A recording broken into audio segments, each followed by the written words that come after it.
जय माता दी दोस्तों, मेरा नाम अरविंद कुमार है और मैं आपको आज से पढ़ाने वाला हूँ नीट 2025 के लिए जो सिलेबस रिक्वायरमेंट की गई है उसके ज़रिए। एनटीए ये आपका सिलेबस जारी करता है और नेशनल टेस्टिंग एजेंसी जो होता है वो आपको प्रोवाइड करता है नीट का पूरा सिलेबस, जिसके थ्रू आप एग्ज़ाम देते हो, क्वालिफिकेशन करते हो। इसके बाद जाके आपका जो मेरिट बनता है उस हिसाब से सिलेक्शन होता है और सिलेक्शन के बाद आपको कोई अच्छा मेडिकल कॉलेज मिलता है।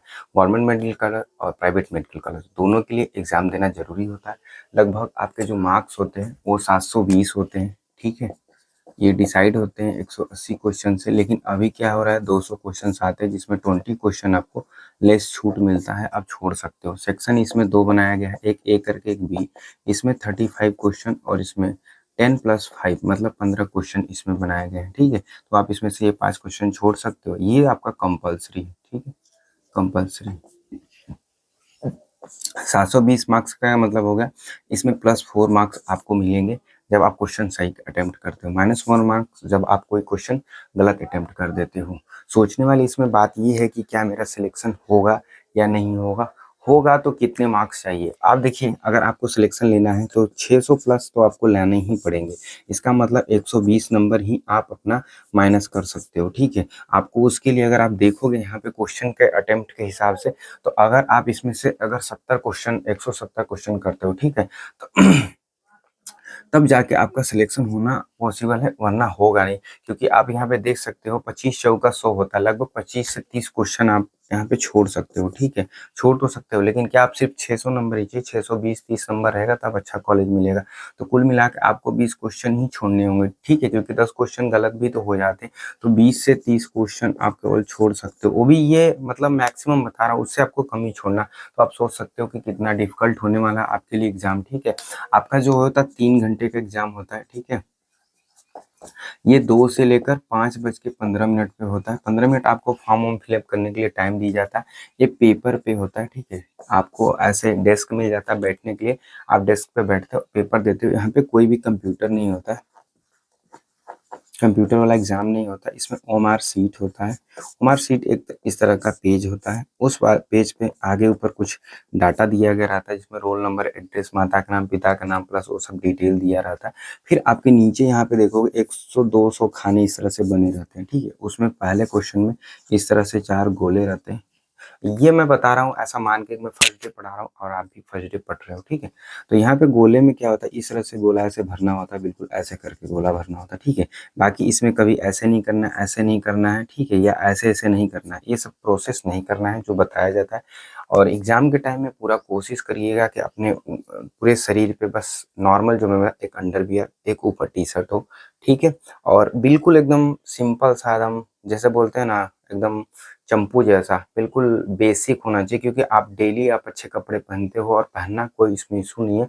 वहाँ पे आप किसी भी प्रकार का बेल्ट, घड़ी, कुछ तरह का गॉगल्स जो आप अगर नॉर्मल, जैसे मेरा चश्मा पावर वाला है तो मैं इसको, वो सब चेक करते हैं, चेक ऐसे हिला के देखते हैं ना, इसमें ऐसे ऐसे करने पे तो पावर बताता है, बहुत ज़्यादा बताता है, तो वो लोग समझ जाते हैं। वरना ऐसे चश्मे में फिर प्रॉब्लम होता है। तो मतलब कोई भी चीज़, चाहे गर्ल्स हो चाहे मतलब बॉयज़, अपने बॉडी पे कोई भी ऐसा चीज़ लेके नहीं जाना है जो वहाँ पे आपको निकाल दिया जाए, ठीक है।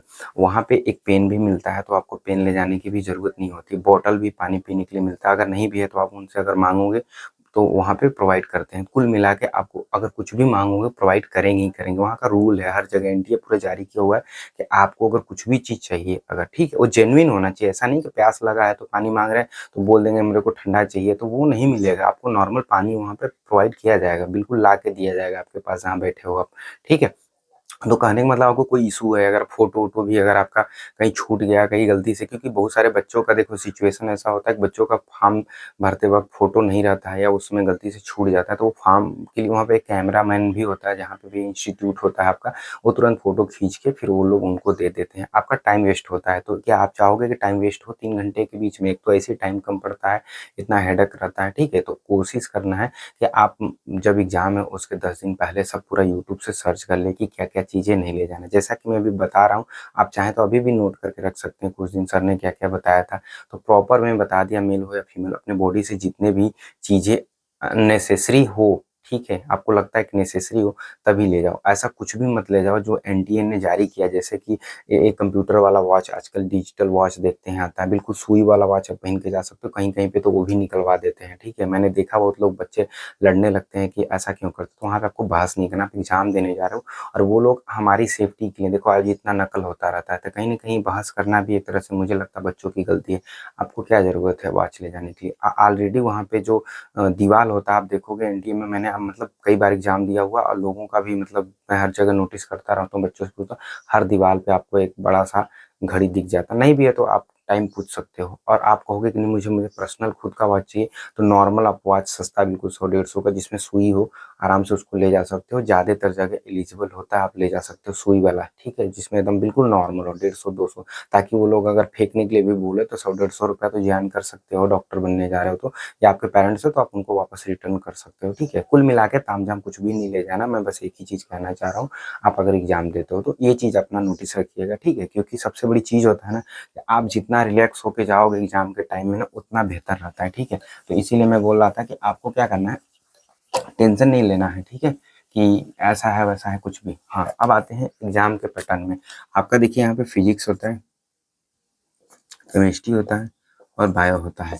अब जैसा कि जानते हैं फिजिक्स और केमिस्ट्री बायोलॉजी तीन ही हमारे सब्जेक्ट होता है जो हम लोग पढ़ते हैं, और तीन ही सब्जेक्ट से हमारे एग्जाम में हम लोग 720 मार्क्स लाने हैं। तो सबसे बड़ी चीज़ होता है जो मुझे लगता है कि ज़्यादातर जो बच्चे होते हैं ना 12th पास करते हैं, ठीक है, 11th और 12th, इन दोनों के दौरान क्या होता है हमारा बायो स्ट्रांग हो जाता है, जिनका वीक होगा तब तो वो, मुझे ये कहना चाहिए कि आप इस पे फोकस करिए, मेहनत करिए और ज़्यादा मेहनत करिए अगर आपका बायो बेकार है तो, ठीक है, क्योंकि लेकिन आपका स्ट्रांग पॉइंट ये होना चाहिए, क्योंकि बेस है, आपने 11th 12th अच्छे से नहीं पढ़ा तो आप कोशिश करना चाहिए पढ़ने के लिए, नहीं भी पढ़ा 12th पास कर गए हैं तो भी आप उसके बाद स्टार्ट कर सकते हो, नहीं इसको रट्टा मारना है, ज़्यादातर चीज़ें कंसेप्चुअल बेसिस तो होता है, लेकिन आप पहले सब रट्टा मार लो, फिर इसके बाद उसमें से कंसेप्चुअल जो चीज़ें वो टीचर से या यूट्यूब से पढ़ सकते हो। बेसिक बेसिक फैक्ट जो होता है ना वो तो आपको याद करने पड़ेंगे कि अगर डीएनए की खोज किसने किया था और कब हुआ था, ये इसमें कोई कॉन्सेप्ट नहीं है ना, तो आपको क्या करना पड़ेगा, वो रटना पड़ेगा। तो उसमें जितने भी चीज़ें फैक्चुअल चीज़ें सब रट लो, जो कंसेप्चुअल चीज़ है उसको स्टार बना लो, ठीक है। मैं हमेशा उसमें लिखता था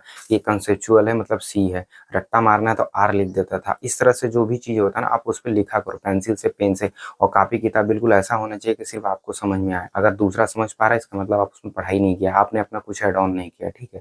मैंने ऐसे बहुत सारे बच्चों, अब बहुत लोग बोलेंगे मैं तो साफ सुथरा करके भी पढ़ लिया, सिलेक्शन हो गया, तो देखो सबका सबका अलग अलग होता है, लेकिन मैं कॉमन बता रहा हूँ ना, सारे बच्चों के लिए बता रहा हूँ, मैं किसी स्पेसिफिक बच्चे के लिए नहीं पढ़ा रहा हूँ कि आपको क्या चाहिए और आपको क्या नहीं चाहिए। तो मैं, मेरी जो थिंकिंग होती है वो अलाउ करता है कि सारे बच्चों को क्या चीज़ ऐसा प्रोवाइड किया जाए कि सभी पे वर्क करे विदाउट एक्सेप्शंस, ठीक है। तो ठीक है, यहाँ पे आप कोशिश करना, ठीक है, कि बायोलॉजी जो है आप उसको अच्छे से कवर करना अपने से, ठीक है, अपने से पढ़ना, क्योंकि जो बायोलॉजी का इसमें एग्जाम का पैटर्न बना हुआ है आप खुद से नहीं पढ़ोगे ना तो पॉसिबल ही नहीं है। आप यूट्यूब से चाहे आप किसी भी अच्छे टीचर से पढ़ लो, ठीक है।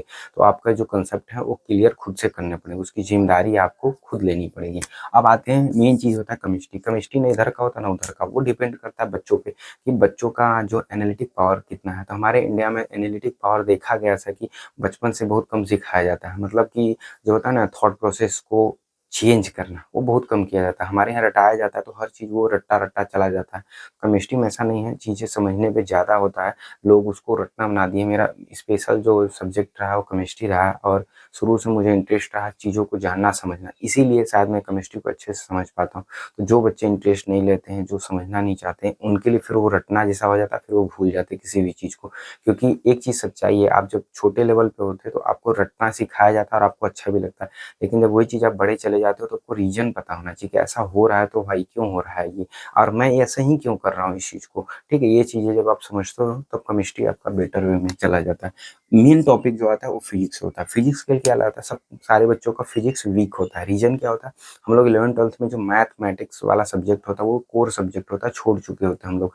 2 साल हम लोग बिल्कुल मैथ से दूर हो जाते हैं। फिजिक्स भी हम लोग ऐसे 11th में इग्नोर करते हैं, सिर्फ बायो केमिस्ट्री के भरोसे हम लोग कैसे उतरे जिंदा रह जाते हैं।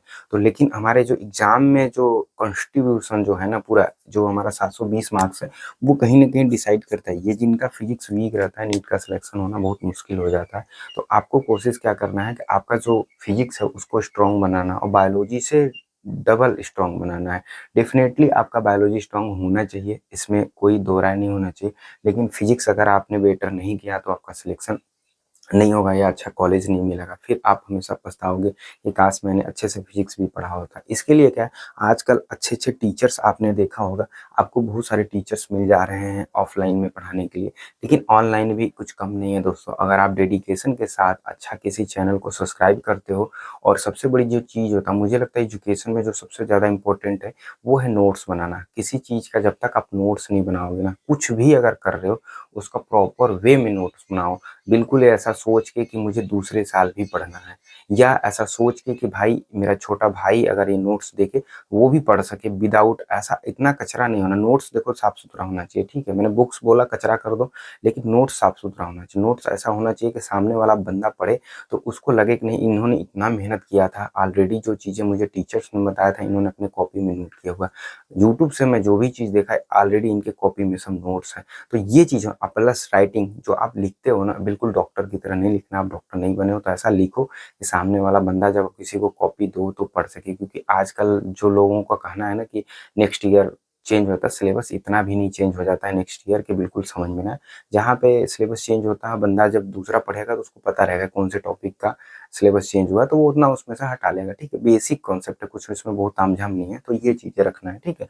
अब आते हैं मेन चीज़ के एग्जाम के टाइम में किस तरह से एग्जाम देना चाहिए, ठीक है। 3 घंटा होता है, 1-1 घंटा मान लीजिए तीनों सब्जेक्ट पे देते हो, और तीनों घंटा प्रॉपर 45-45 क्वेश्चंस होते हैं, तो आपके पास 1 घंटे मिलते हैं क्वेश्चन करने के लिए, ठीक है, और 45 क्वेश्चन। तो उस हिसाब से देखो आपके पास टाइम बहुत अच्छा रहता है कि कर सकते हो। लेकिन सबसे बड़ी चीज़ होता है कि आप इसमें 90 क्वेश्चन आते हैं, बायोलॉजी में 45-45, ठीक है। जैसे आप देखोगे फिजिक्स में जो है, ठीक है, फिजिक्स में 45 क्वेश्चन आते हैं, केमिस्ट्री में 45 क्वेश्चन आते हैं, लेकिन यहाँ बायोलॉजी में ना बीबी रहता है, ठीक है। इसमें बॉटनी भी होता है और जूलॉजी भी होता है, 45 + 45, ठीक है। तो ये होता है 90 और ये होता है टोटल 90, ठीक है। तो आप यहाँ से देखोगे ये जो होता है इसका वेटेज ज़्यादा होता है इन दोनों की तुलना में, ये दोनों और ये अकेले होता है बायोलॉजी, ठीक है। इसलिए मैंने बोला कि इस चीज़ को रेडी करना है। आपको क्या करना है, ध्यान से सोचिएगा। आपको सबसे पहले जो है वो फिजिक्स अटेम्प्ट करने हैं, ठीक है, फिजिक्स अटेम्प्ट करने हैं। लेकिन फिजिक्स के सिर्फ वही क्वेश्चन अटेम्प्ट करने हैं जो आपको आ रहे होंगे, जो क्वेश्चन आपको आ रहे होंगे। मतलब अगर आप फिजिक्स के क्वेश्चन देखते हो और उसमें बिल्कुल टाइम नहीं लगना चाहिए, ठीक है। अगर आप देख रहे हो आपको आ रहा है, और आंसर देखो हमेशा सही आना चाहिए, क्योंकि मैंने बताया ना आपको 180 क्वेश्चंस में 170 क्वेश्चन सही करने हैं। इसका मतलब आप समझ पा रहे हो, आपके क्वेश्चन गलत तो एक भी नहीं होने चाहिए। 10 क्वेश्चन तो मान लिया गलत हुआ, लेकिन गलत नहीं होना चाहिए। तो आपको क्या करना पड़ेगा, आपको फिजिक्स के जितने भी क्वेश्चंस आ रहे हैं अटेम्प्ट करने, फिर केमिस्ट्री के जो भी क्वेश्चंस आ रहे हैं अटेम्प्ट करने, फिर बायोलॉजी के जो क्वेश्चंस आ रहे हैं अटेम्प्ट करने। और इसमें एक चीज़ मेंशन स्पेशल पॉइंट ये है, अगर आपको लगता है कि सर नहीं मेरा तो बायो अच्छा है, मेरा इंटरेस्ट बायो में है, ठीक है, ये उन बच्चों के लिए बता रहा हूँ जो स्पेशल कैटेगरी में आ जाते हैं कि नहीं मुझे तो पहले बायो से शुरू करना है, नहीं मुझे तो केमिस्ट्री से शुरू करना है, नहीं मुझे तो फिजिक्स से पहले शुरू करना, फिर बायो फिर केमिस्ट्री। तो ये डिपेंड करता है आपके खुद के माइंडसेट के साइकोलॉजी पे कि आप कैसा प्रीफर करना चाह रहे हो। नॉर्मल मेरा सजेशन आता है फिजिक्स केमिस्ट्री बायोलॉजी के जो क्वेश्चंस आ रहे हैं और उन सभी क्वेश्चंस को सॉल्व करना है, ठीक है। सॉल्व करने के बाद ओएमआर शीट में, ठीक है, इस शीट में आपको तुरंत फुल कर देना है, ठीक है, तुरंत फुल फुल करना है, इसको फुल करना है, ठीक है। आप जब इसको फिल कर लेते हो ना, जो ओमआर शीट में आपके क्वेश्चन मान लीजिए 100 क्वेश्चन, मैंने देखा है ज़्यादातर जनरली बच्चों को 180 क्वेश्चन में 100 क्वेश्चंस आपको आते रहते हैं, ठीक है, लगभग, ठीक है। अब इससे भी कम आ रहा है तो कहीं न कहीं आप सोच के देखो साल भर में आपने क्या पढ़ाई किया कि आपके 100 क्वेश्चंस भी नहीं सही हो पा रहे हैं। मतलब 30-30 क्वेश्चन ही तो सॉल्व कर पा रहे हो, ऐसा भी तो मैंने नहीं कहा कि पूरा क्वेश्चन नहीं कर पा रहे हो, ठीक है। तो ये जो फुल्ली आपको फिल करना है ओमर शीट में, उससे फ़ायदा क्या होता है, आपके टाइम बहुत सारे जो टेंशन में रहते हैं कि मैंने सारे क्वेश्चन अटेम्प्ट किए हैं, फिर गोला भर रहे हैं, लास्ट के टाइम में गोला ही नहीं भरा पाते। बहुत बच्चे क्या करते हैं, मैंने देखा अभी भी अपना दिमाग लगाते हैं, और उनको पता हो सोचना चाहिए कि आपने 10 साल 20 साल कोई पढ़ा रहा है तो वो कुछ तो जानता होगा, और आप अभी फर्स्ट अटेम्प्ट कर रहे हो, आपके पास ज़्यादा नॉलेज हो गया, तो अपने नॉलेज पे हमेशा थोड़ा एक बार रीचेक ज़रूर करना चाहिए, ठीक है। तो ओमर शीट कभी भी पूरा एक साथ नहीं भरना चाहिए कि लास्ट में भरेंगे और एक साथ भरेंगे, नहीं, ऐसा कभी कभी नहीं है। ये तो वही बात हो गया कि आप सेलेक्ट हो गए तो आप कुछ भी बोल लो, ठीक है। लेकिन सबसे बड़ी चीज़ होता है कि आप कभी भी 20 से 25 मिनट लग रहा है, टाइम इतना जल्दी बीतता है, अगर उस टाइम पीरियड में आपके साथ चोट लग गया, छिपकली गिर गई, या फैन गिर जाता है कई बार, या कुछ भी इस तरह से इन्विजिलेटर आ गया, आपको खड़ा करा दिया कि अरे यार मुझे डाउट लग रहा है, ठीक है, आप कुछ चीट लिए हो, तो वो चेक इन करने लगा। आपके पास 20 मिनट है और वो चेक इन करेगा। आप वो मार्कशीट नहीं भर रहा, हो सकता है आप फर्स्ट रैंक लाने वाले हो, लेकिन सिर्फ वो मार्कशीट। ऐसा मैंने बहुत लोगों को देखा हूँ, सुना हूँ यूट्यूब पे कि उनके साथ ऐसा ही हुआ। तो इसकी गलती जो है सिर्फ और सिर्फ आप हो कि आपने लास्ट में वो मार्कशीट भरा। आपको बिल्कुल वो मार्कशीट लास्ट में नहीं भरना। जितने भी बच्चे देख रहा हूँ मैं सबसे रिक्वेस्ट करूंगा हाथ जोड़ के, कोई भी बंदा लास्ट में मार्कशीट कभी भी नहीं भरेगा, चाहे वो कितना भी खुद को टैलेंट, देखो टैलेंट अपना अपने पास रखना चाहिए, किसी को शो ऑफ नहीं करना चाहिए, ठीक है। तो अपना टैलेंट अपने पास रखिएगा, कोई दिक्कत नहीं है। लेकिन एक बात याद रखिएगा, कभी भी किसी से भी पूछ लीजिएगा, लास्ट में वो मार्कशीट भरने के लिए आपको कोई सलाह नहीं देगा, ठीक है। इससे एसेंशियली लाइफ में हर जगह पड़े हुए हैं, कोई दे देगा हाँ मैं तो लास्ट में भरा था, सिलेक्शन हो गया था आप ही का। लेकिन आप पता करके देखो इस प्रोसेस से कितने बच्चे सेलेक्ट होते हैं, इसकी रेशियो तो देखो 5% से ज़्यादा नहीं, क्योंकि ये नसीब वाली बात हो गया कि उसका नसीब अच्छा था कि उसने 20 मिनट में भर लिया। मैं इतना बकबक इस चीज़ को इसलिए मेंशन कर रहा हूँ क्योंकि आए दिन ज़्यादातर बच्चों का प्रॉब्लम यही होता है, यही। तो आप पहले से अगर ये सब चीज़ें सीख लिए रहोगे, एक दिन भले नीट की तैयारी देखो, जरूरी स्ट्रेटेजी में ऐसा नहीं है कि आप सिर्फ सिलेबस पढ़ लिए हो, स्ट्रेटेजी में भी आता है कि आप क्या चीज़ पढ़ें, क्या ना पढ़ें, क्या करें क्या ना करें। उन 3 घंटे में बहुत सारे बच्चे ऐसे होते हैं जो अपने लाइफ में दिन भर मस्ती किए होते हैं, वो 3 घंटे अच्छे से पेपर दे के भी सेलेक्ट हो जाते हैं, क्योंकि उन्होंने उस टाइम में 3 घंटे अच्छे से प्रिपरेशन किया होता है कि कैसे मुझे एग्जाम को फोड़ना है। और कुछ ऐसे भी बच्चे होते हैं जो दिन रात मेहनत किए होते हैं, और 3 घंटे में वो डिस्टर्ब हो जाते हैं किसी न किसी रीजन से, और उनका सिलेक्शन नहीं होता है। तो ये बात आप गौर करिएगा, क्योंकि आपको अभी भी 8 महीने में है, ऐसा नहीं है कि 2-4 दिन है। तो एक दिन इस तरह का वीडियो देख लो, कम से कम पता तो चलेगा कि एग्जाम के दौरान आपको क्या गलतियां नहीं करना है। क्योंकि अगर आपको गलतियां पता चल गया ना क्या नहीं करना, तो आप अच्छा से एग्जाम फोड़ सकते हो। तो आपको क्या करना है, एमआर शीट में जब आपका फिजिक्स मन करे, केमिस्ट्री बायोलॉजी जो भी क्वेश्चंस आ रहे हैं उसको अटेम्प्ट करें, उसको फिल कर दें। इसके बाद आपको वो क्वेश्चन अटेम्प्ट करने जिसमें 1-8 मिनट के अंदर लगा, ठीक है। जैसे अगर कोई भी ऐसा सब्जेक्ट है, कोई डिपेंड नहीं करता आपको बायोलॉजी, क्योंकि सारे क्वेश्चन के नंबर सेम है, सारे क्वेश्चंस के सिर्फ 4 नंबर मिलेंगे आपको। किसी क्वेश्चन पे 5 नंबर नहीं मिलने वाले, ना ही किसी क्वेश्चन पे 3 नंबर। तो बहुत सारे बच्चे क्या करते हैं ना कि फिजिक्स में घुस जाते हैं और क्वेश्चंस को एक ही को मैं इसको सॉल्व करके रहूंगा, मैं तो अपने यार इसको तो कोचिंग में सॉल्व कर लेता था। ये सब कुछ भी नहीं करना वहां पे, ये सब इसको बोलते हैं बेवकूफ़ी, ठीक है। आपको कभी भी अपना जिद को एग्जाम में नहीं ले जाना है, जिद को अपने इंस्टीट्यूट में ही रख के रखना है, अपने घर पे ही रखना है। मैं इसको सॉल्व करके नहीं, वहां पे सॉल्व करने की कसम किसी ने नहीं खाई है, ठीक है। बिल्कुल सॉल्व नहीं करना। बहुत सारे तो ऐसे क्वेश्चंस रहते हैं, पता चलता है कि बहुत मैक्सिमम बच्चे उसको छोड़ देते हैं कि बहुत क्वेश्चन हार्ड रहता है, और आप उसी पे अपना 15 मिनट वेस्ट कर चुके होते हैं, मतलब 15 क्वेश्चन आपके दूसरे भी सही हो जाते। तो आपको क्या करना है, पहला स्टेप है, दूसरा स्टेप है, तीसरा स्टेप। पहले जो क्वेश्चंस आपको आते हैं, ठीक है, वो करने। दूसरा जो बिल्कुल नॉर्मल है, ठीक है, नॉर्मल क्वेश्चंस, ठीक है, जो आपको लगते हैं कि उसके लिए मैं 1 मिनट इसलिए लिख दूँ तो समझने के लिए कि 1 मिनट के अंदर आपके क्वेश्चन सॉल्व हो जाएंगे, हाँ। और सही होने चाहिए सॉल्व, ऐसा नहीं कि 1 मिनट लगा भी दिया सॉल्व भी सही नहीं हुआ या फंस गया, या वो कुछ नहीं। वो ये प्रैक्टिस पे लगता है। आपने साल भर क्या प्रैक्टिस किया था कि ये चीज़ आपको समझ में नहीं आया, तो आप साल भर प्रैक्टिस करना, खुद समझ में आ जाता है कि इस क्वेश्चन को मैं हैंडल कर पाऊंगा कि नहीं कर पाऊंगा। अदरवाइज आप इसको तुरंत लीव, ठीक है। थर्ड पे आपको क्या करना है, जब ये क्वेश्चन अटेम्प्ट हो गए रहेंगे, ये भी क्वेश्चन अटेम्प्ट हो गए रहेंगे, तब आप इस पे हाथ लगाना है, और ये दोनों है इसको आपको फिल कर देना है, ठीक है। इसको भी फिल करना है, इसको भी फिल करना है, अब फुल्ली फिल्ड करना है। फुल्ली फिल्ड का मतलब क्या होता है, आपको फिर उसको दोबारा रीचेक नहीं करना है कि कोई छूट तो नहीं गया, कुछ हो कि नहीं गया, नहीं, बिल्कुल एकदम साफ साफ बिल्कुल भर देना। अब ये जो क्वेश्चन बचते हैं, इस क्वेश्चन में मैं मान के चलता हूँ आपके यहाँ पे 100 क्वेश्चन कर लिए, ये 50 कर लिए, ठीक है, 150 हो गए। और 30 क्वेश्चन, एक मैं नॉर्मलाइजेशन बता रहा हूँ कि 30 क्वेश्चन आपके बचे हुए थे, जिसमें से आपको क्या करना है, एक एक करके सॉल्व करना है, ठीक है। एक एक करके सॉल्व करना, और उस क्वेश्चंस को धीरे धीरे उसमें भरते जाना है। जो क्वेश्चन सॉल्व हो रहा है उसको भरिए, सॉल्व कीजिए, भरिए, सॉल्व। लास्ट में अगर टीचर आ भी गया तुरंत मार्कशीट ले भी लिया ना, क्योंकि होता है, क्योंकि बताया ना कि प्रैक्टिकल सिचुएशंस होते हैं। आप हाइपोथेटिकल किसी एग्जाम के बारे में कुछ भी डिसाइड नहीं कर सकते हो, ठीक है। उस 3 घंटे में आपके साथ अनहोनी होगा, ये अगर आप दिमाग में मान के चलते हो और उस चीज से बचने का उपाय रखे रहते हो, तब आपको कोई प्रॉब्लम नहीं। जैसे कि अगर आपको प्यास लगा, ऑलरेडी बोतल लेके गए हो, ठीक है, आपको वॉच देखने ज्यादा शौक है, आपको लगता है कि टाइम बार बार मुझे देखना पड़ता है, मुझे समझ में नहीं आता, आप अपना घड़ी लेके जाओ। आपको लगता है कि मुझे लाइफ में बिल्कुल डॉक्टर ही बनना है, तो आपका गोल जो हमेशा फोकस ये होना चाहिए कि कैसे मुझे 600 प्लस लाने ही लाने हैं। तो कुछ टारगेट ऐसे होते हैं जो आपको घर से बिल्कुल एकदम डिसाइड करके ही जाने होते हैं कि मुझे कोई लफड़ा नहीं चाहिए एग्जाम के दौरान, हमेशा सॉरी बोलना है, सॉरी बोलना है, किसी से बहस नहीं करना, लड़ना नहीं है बिल्कुल कहीं पे भी, क्योंकि वो 3 घंटे अगर आपने सॉरी नहीं बोला, सॉरी बोलने से देखिए आपका क्या होता है कि ट्राई करिएगा किसी एग्जाम में, या किए होंगे, जब भी आप एग्जाम देने जाते हो, अगर मान लो कहीं एक्सीडेंट हो गया या किसी में ठेक गया या कोई भी चीज़ ऐसा सिचुएशन जहाँ पे आप बहस करते हो तो आपका माइंड डिस्टर्ब होने लगता है। लेकिन आप वहीं पे बोलिए कि मेरा एग्जाम है, गलती हो गया, टेंशन में, आप तुरंत 2 मिनट में रिलैक्स हो जाओगे, सामने वाला बंदा भी आप पे कभी भी रिएक्ट नहीं करेगा, ठीक है, पागल होगा रिएक्ट करेगा, तब भी आप सॉरी बोलिए, बच के निकलिए वहाँ पे। सबसे बड़ी चीज़, अगर वो पागल है तो बच के निकलिए वहाँ से, ठीक है।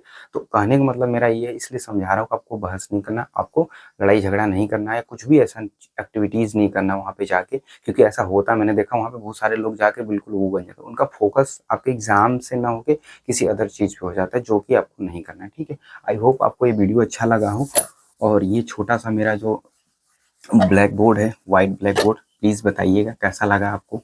और इसकी जो रेट है, मैं 300 रुपया खरीद के कल लेके आया हूँ, तो आप लोग बताइए कैसा लग रहा है। छोटा सा है, मुझे लगता है इस पे मैं पढ़ा लूँगा जितना भी मेरी ज़रूरत है, रिक्वायरमेंट है।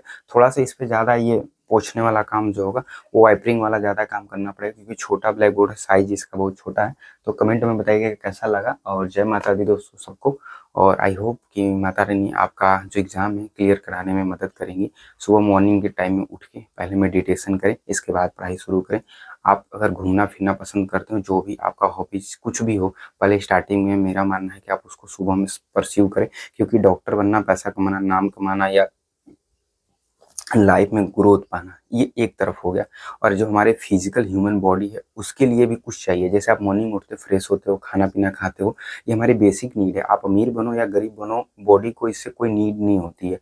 तो आपको क्या करना, अपना हेल्थ पे पहले फोकस करना, मॉर्निंग उठना, पहले हेल्थ, उसके बाद एजुकेशन, क्योंकि एजुकेशन आने से आपके लाइफ में ग्रोथ हो सकता है, आपका हेल्थ नहीं चेंज हो सकता। क्योंकि आप, अब मैंने देखा बहुत सारे ऐसे लोग होते हैं जो डॉक्टर बनने के बाद भी बीमार रहते हैं, हेल्थ के लिए उनको इशू रहता है, वो जिस चीज़ के डॉक्टर होते हैं उसी चीज़ से वो परेशान रहते हैं। मैं पागलों के डॉक्टर को पागल होते हुए देखा है, दांत के डॉक्टर को दांत का इशू देखा, उनकी फैमिली में पूरी इशू देखा हूँ, और पता है वो गोल्ड मेडलिस्ट है। तो मतलब ये चीज़ लगता है यार कि नहीं, उन्होंने अपने हेल्थ को कॉम्प्रोमाइज़ जो ये नहीं करना चाहिए, बिल्कुल नहीं करना चाहिए। तो वही चीज़ आप नोटिस करिए, क्योंकि आप अभी 17 की एज में हो, आप सोचते होगे कि डॉक्टर बन जाएँगे तो दुनिया मेरा इधर को उधर हो जाए। नहीं, मैं ऐसे डॉक्टर को जानता हूँ जो रिटायरमेंट हो चुके हैं, और ऐसे डॉक्टर को जानता जो अभी रिटायर होने के कगार पे हैं और उनका हेल्थ बिल्कुल ख़राब है। तो इस चीज़ को हमेशा मेंशन कीजिएगा अपने लाइफ में, ठीक है? पहले फर्स्ट टाइम क्या करना है, फ्रेश होना है, अपनी हॉबी परस्यू करना है जो भी है, और इसके बाद पढ़ाई फोकस करना है। आपका डेफ़िनेटली पढ़ाई अच्छी है। बहुत लोग बोलेंगे सुबह में खेलने कूदने लगूँगा, सब कुछ करने लगूँगा तो मेरी पढ़ाई डिस्टर्ब हो जाएगी। आपका माइंडसेट कहीं न कहीं डिस्टर्ब है, उस चीज़ पे एक बार रीचेक करिएगा कि क्या सर ने बोला तो क्या नहीं। आपको लगता है ऐसा कि मेरा एक चीज़ मैं और आपको मेंशन कर दूँ, और मैं अपना एज़ अ तारीफ़ के तौर पे नहीं बोल रहा हूँ।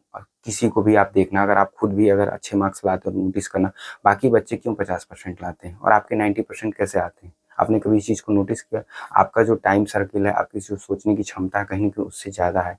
तो कभी भी आप ये ना सोचें कि आप कर नहीं सकते हो, आप डेफ़िनेटली कर सकते हो। जब आप नीट की तैयारी कर रहे हो इसका मतलब आपके पास ब्रेन है, अच्छा ब्रेन है, तो आप सब कुछ कर सकते हो। बस एक है, आपको डेडिकेशन चाहिए, आप डेडिकेशन करो, डेफ़िनेटली आप डॉक्टर बनोगे। तो अब रहने देते हैं। Bye bye, take care.